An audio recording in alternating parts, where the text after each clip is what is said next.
Hey everybody, so in this possibly bizarre video, I'm going to talk about why high-level piano playing is really much more like this, or maybe like this, rather than like this.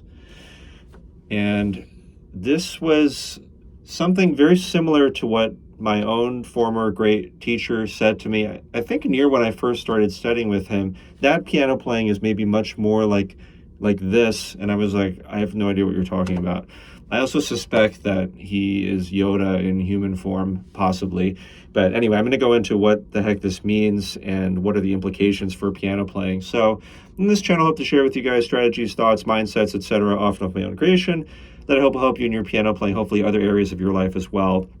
Now, this video, the premise of it is a little bit ambitious in terms of just giving my high-level views on piano technique and so on. It's definitely not going to be exhaustive. There's many nuances to it, so just, take it with a grain of salt.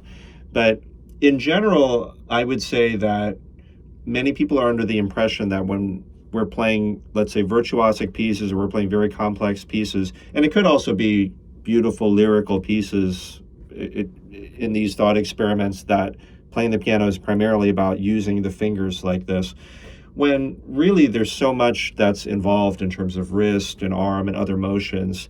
I believe, at least in my own training and my own experience, in really great piano playing.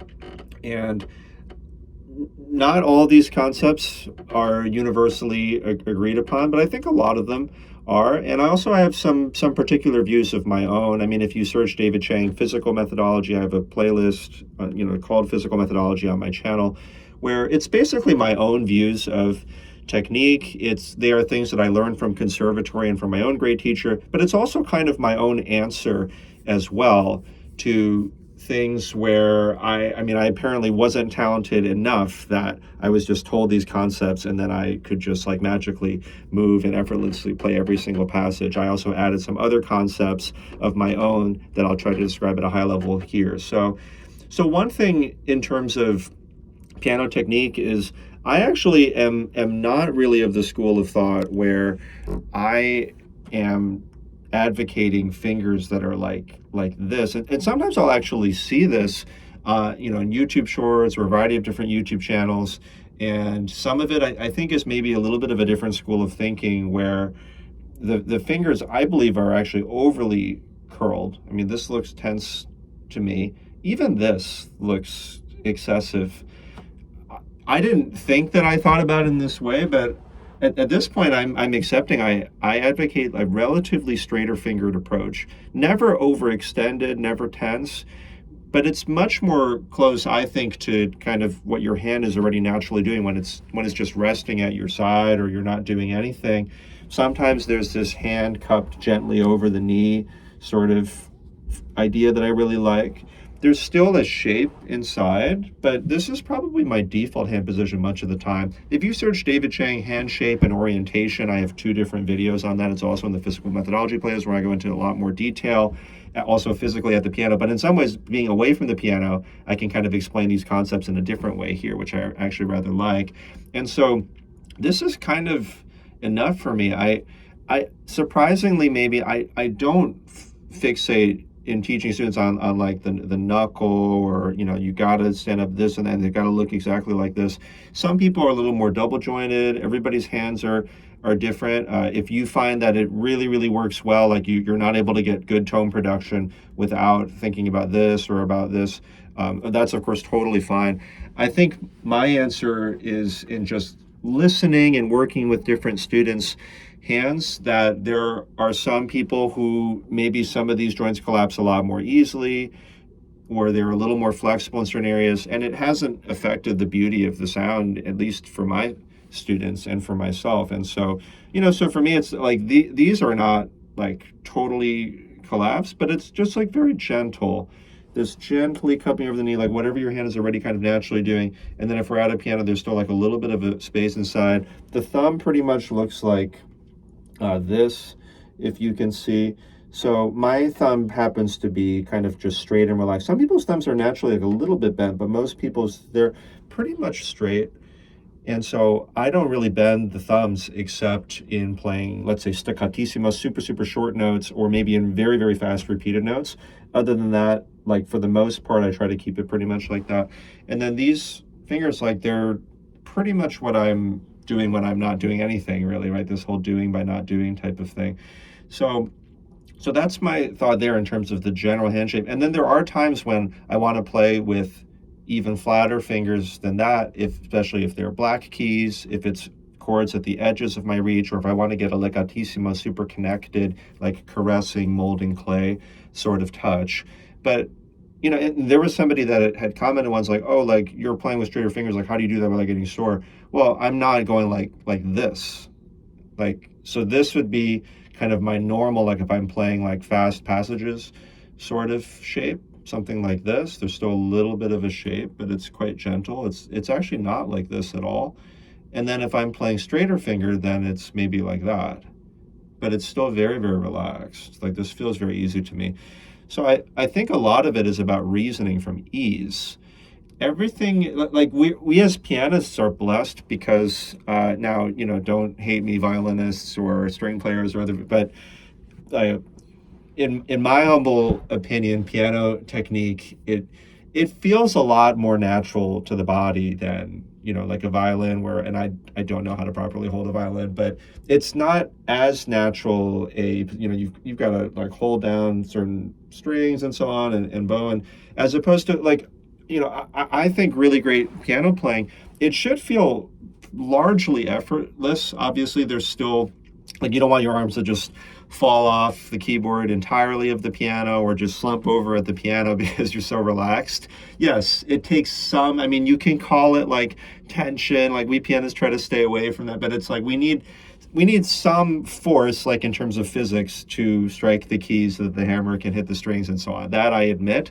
But I think it should be with the minimum amount of like tension, or like we shouldn't, excessive tension is not needed. Once the sound is produced, if the key's depressed already and you press as hard as you can, like nothing at all will happen to the sound. So I'm just thinking about using the minimum amount of effort that's needed, and that usually will produce a more beautiful sound. So my ideas of holding and relaxing, three-dimensionality and movement, I want to go into briefly in this video as well too. So the holding and relaxing, like if you search David Chang holding and relaxing, there's an extended video on that. It's also under my physical methodology playlist. Let's say that I strike a key at the piano and I play it, and let's say I just use my fourth finger, which is not healthy to just go like this.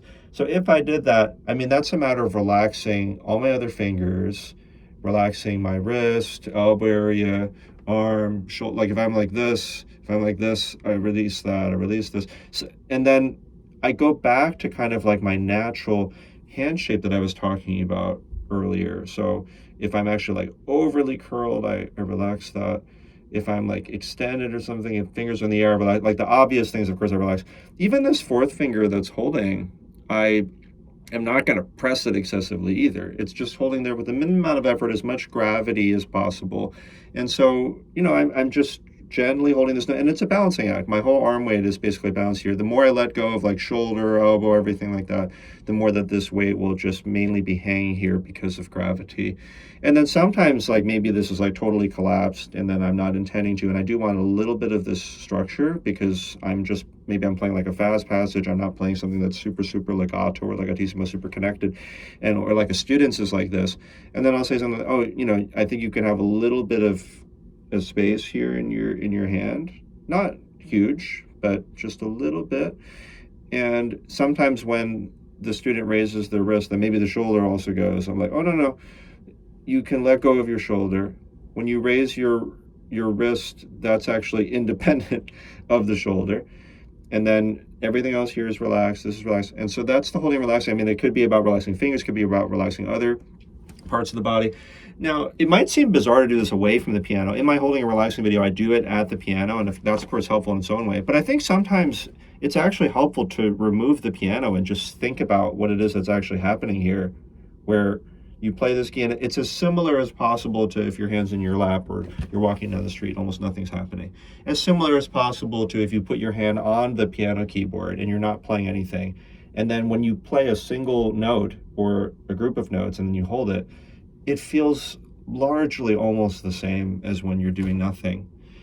And part of the breakthrough for me in terms of piano technique was in realizing that really the teacher, even my own great teacher, can only take you so far. It is your own body, and so the rest of the relaxation is actually up to you. And this was like a revelation to me, because in conservatory and with a great teacher like the one that I had, I mean, they can take you very far.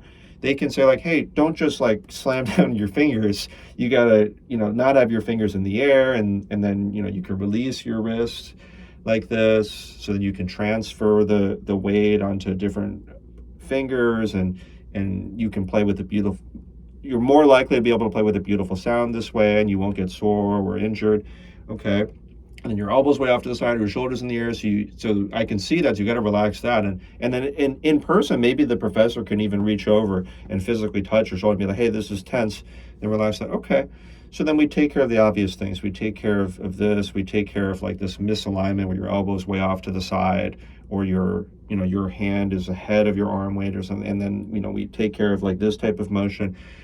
But then honestly, like for instance, right now I can tense my hand a bunch, and then I can like relax it, or I can tense my jaw, or I can tense like my leg, and then I think you'll quickly find like, I mean, first of all, sure, there's other body parts too, but even in the hand itself, even if the professor's there like in the room with you, he or she cannot take care of all of your tension. They can only take care of the part that they can physically see, and occasionally perhaps they can reach out and touch you. But then there's still going to be certain things that they can't tell. Like the rest of whether you're tense or not is really up to you. And so this is why people start to recommend things like yoga, meditation, and I don't know that much about Alexander technique, Feldenkrais, and so on, but I gather it's the same sort of thing, in terms of bodily awareness. And even without these things, I mean, I basically am saying to students, it's basically meditation, contemplation in the moment, where you hold and relax. So you play a given passage, you play the last note of whatever that is, or you play a single note, right? Every chance that you get is the answer when people ask, David, when do I do this? Well, every chance that you get. It doesn't have to be for a super long time. It could just be for a few seconds. It could be for a while. Play something. You've practiced like this little part of a measure. Well, instead of just playing to them, da, da, da, da, da, how about hold the last note, relax everything, and then spend a little bit of time in meditation here.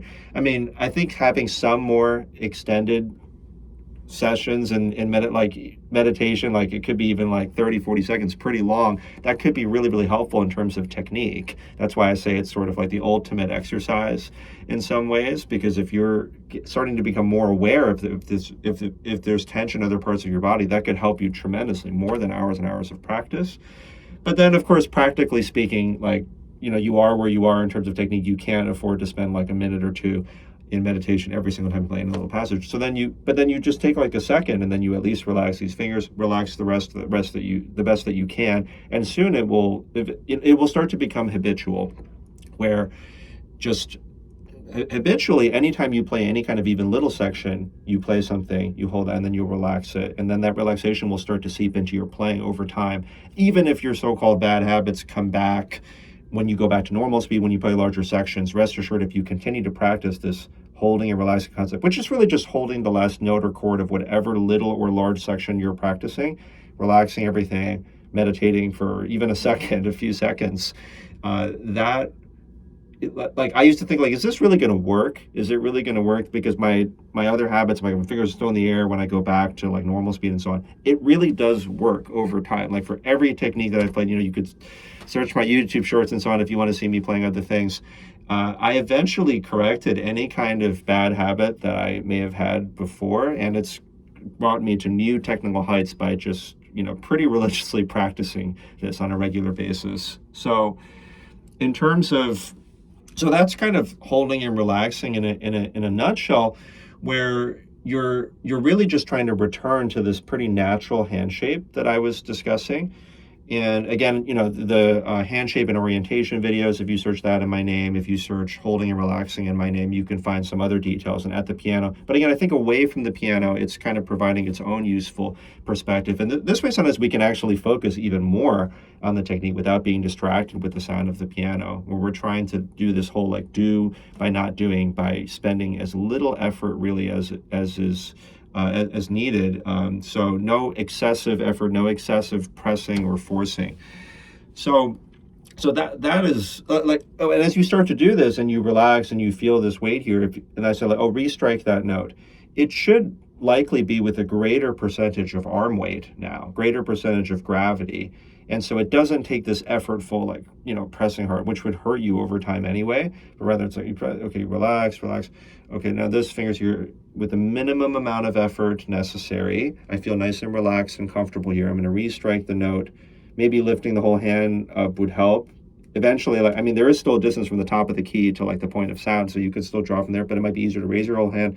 You play again. It's less effortful. And then it becomes a matter of, okay, now the weight is hanging here. You've spent some time in meditation on a regular basis. So you're starting to improve. You're using more of your whole arm. It's not the ring finger strength, but rather your whole arm weight just balanced on that ring finger. Now it's a matter of transference of weight. And that kind of ties into, like, if you've done this correctly, that's why piano playing can be a lot more like this, because we just need to, it's like walking, like transferring from one leg to the other, which is of course very coordinated for many of us at this point. And such is the case in piano playing too, where it's like the motion, it could be transferred through forearm rotation, like in like Chopin's Ocean Etude, for instance. So that's one of the examples I was giving in the beginning of the video. It could be through kind of releases this way. That's kind of this example, like a wrist released like this. So maybe like I'm playing like fourth finger, and then I'm playing like 3, 2, 1, like a little scalar motion. A lot of time with little scalar motions, it's helpful to do this walking forward sort of idea. It could be with like arcs, like I've demonstrated at the piano before, like maybe like Philip Glass, Mad Rush, and there's circles inward. This is less intuitive for me, but that could work in another. Yeah, it definitely would work in other situations. It just wouldn't work for the passage I was thinking of. So it could be like this. And then it could be like you're playing octaves like this. There could be circles or arcs or releases this way. You could be releasing. So, there's like this, there's this. It could be like kind of like diagonal. There's so many ways to use like the 3 dimensions that we exist in. That's why I just called it 3-dimensionality in movement. So rather than prescribing, I'll give suggestions like, oh, student, you could do this, but you may also do this. So I don't really believe as much in there's an absolute correct motion for each technical difficulty at the piano, so much as, these are our own bodies. We're responsible for the last part, we're responsible for total relaxation. Nobody can really know if we're totally relaxed other than us. And that requires, I think, regular practice and contemplation and meditation to find. And then let's assume that with continued practice, we learn how to find that relaxed weightiness such that we're not just isolating. That's why I say high-level piano playing is not actually like this, which will make you sore and can lead to injury, certainly, if you're just isolating like this. But rather, like for instance, with this finger, instead of like doing this, it's like, well, you could do this, but then like relax the other fingers, relax everything else. And in fact, it's just your whole arm weight that's now balanced on this finger. So when I play the piano, it's not effortful like this. It feels as easy as like going like this. And then I use a motion to then transfer from the second finger into other fingers. Maybe it could be forearm rotation. Maybe it could be releasing this way or that way. Now, don't get me wrong. I still believe in finger articulation at the piano, in case you were wondering. My fingers are not always glued to the keys, though if I'm playing super connected, super legatissimo, it could be the finger. In that case, the fingers could be more glued to the keys. But in like virtuosic passage work and so on, my fingers are still articulating. But I personally do not believe in like the using like finger strength or like slamming the fingers down from on high or lifting up individual. Like I don't think that that's helpful for me or my students at all personally. But when I'm playing a given passage, there's going to be a certain percentage finger, there's going to be a certain percentage wrist movement, certain percentage arm, and so on. And honestly, as much as possible, like let's say I'm playing like, and then I play the pinky and I relax this, which should be an automatic reaction really at this point, the completeness and how instantaneous the relaxation is. So I'm relaxed here, and it should feel largely almost like pretty much effortless, because like even though the fingers are articulating, because I've practiced the holding and relaxing so much, because I've practiced the transference of the weight so much. And the way I practice transfer of the weight, I mean, that's a whole nother story. If you search David Chang physical methodology, like I also like I have a very elaborate like metronome cycling process, all loud with accents, touch. Like there's all this other stuff I do, like my whole logical methodology. If you search David Chang about logical methodology or 14 layers of strategy. So that's too much to go into in this video. But basically there's all these different ways that I'm incorporating these movements at slow speeds and all these different speeds with my like all out with accents, touch. But anyway, the result is that I figured out how to access this arm weight. I figured out how to move it around. I've continuously practiced over the years so that I can access it on a continuous basis. I've reached deeper and deeper levels of relaxation and awareness of different parts of my body, and I'm going to continue to improve. And so when I'm playing a virtuosic passage, whether it's like this or like when I play like Chopin Etude Opus 10 No. 1, for instance, it feels largely pretty much like this. I mean, my left hand, it's like it plays an octave, and then I feel like this, and then maybe it plays like another octave, and it feels pretty much as easy as going like this. Or if I play Chopin Etude Opus 10 No. 4, and then, you know, those little scalar passages, it basically feels like little, very small little wrist releases, and then like little tiny rotations and little tiny circles, all different types of little movements. And the fingers are still articulating, but the vast majority of it that I feel is these larger movements. So that's why even if my fingers are cold, even if I haven't warmed up, the etudes, they still are largely pretty reliable. So, and that is also why it's much more unlikely that my playing will lead to soreness or injury, because if you go like, I mean, don't try this, but just imagine, like if you go like this for, I don't know, like 20, 30 minutes, like you'll probably already feel tired and you'll hurt yourself if you do that for hours. But I could do this, like this. I could do this for like, I don't know how long, and I don't think I would get tired. I mean, it's still a good idea to take breaks though, even with good technique, because it still takes probably slightly more effort to put down piano keys compared to, to at least like literally have sounds come out of the piano compared to just doing this in the air. But yeah, so I still take breaks and everything, but it's really like you should not really get sore or tired if you're understanding these larger concepts. And another thing I've noticed as an aside, as we start to wrap up here, because it's a pretty long video now, is when I was an undergraduate student, I first started studying with my teacher like way back in the day, I had a lot more trouble adjusting between like uprights and grands and keyboards and like different types of instruments. Now I just drop my weight into, because obviously it's going to be a variable amount of force, like for each, you know, piano, like in terms of like physics, like to get certain dynamics and so on. But now I just drop my weight into whatever instrument I'm playing, and it really makes very little difference to me whether the piano action is light or heavy, because I think I understand how to access my weight and then transfer it around.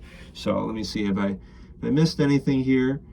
Hoping not. Well, I mean, that's how it feels to me to play piano at a high level. Feels very easy, feels much more like this rather than effortful. And hopefully these ideas in terms of holding and relaxing, three-dimensionality and movement, again, you can search David Chang and those concepts, or look at my physical methodology playlist in case you're curious about that and other concepts and how they relate to each other. So yeah, let me know if you have questions, and hope you found this helpful. Please like, subscribe, let us know about the channel if you do, and looking forward to the next one.